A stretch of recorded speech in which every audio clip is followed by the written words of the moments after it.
Donald Trump মার্কিন president হিসেবে ক্ষমতা গ্রহণের পর সবচেয়ে বেশি দুশ্চিন্তায় ছিল যুক্তরাষ্ট্রের অভিবাসীরা। যুক্তরাষ্ট্রের ৪৭তম প্রেসিডেন্ট হওয়ার আগে ট্রাম্প ঘোষণা করেছিলেন অবৈধ অভিবাসীদের যুক্তরাষ্ট্র থেকে বের করে দিবেন তিনি।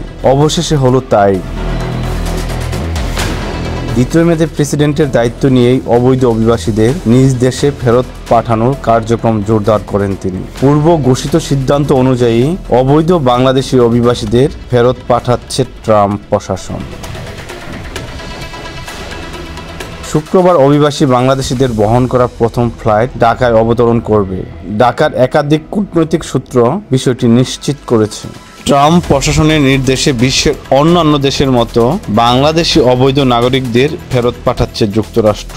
এরই অংশ হিসেবে শুক্রবার ৫ থেকে ৬ জন বাংলাদেশি অবৈধ নাগরিককে গ্রিফন এয়ারে করে ঢাকায় পাঠাবে।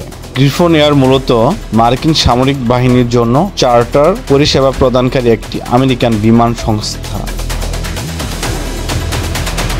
সম্প্রতি তারা অবৈধ নেপালি অভিবাসীদের ফেরত পাঠানোর কাজে যুক্ত ছিল। ট্রাম্প ক্ষমতায় আসার পর এই প্রথম এইভাবে বাংলাদেশিদের ফেরত পাঠানো হচ্ছে।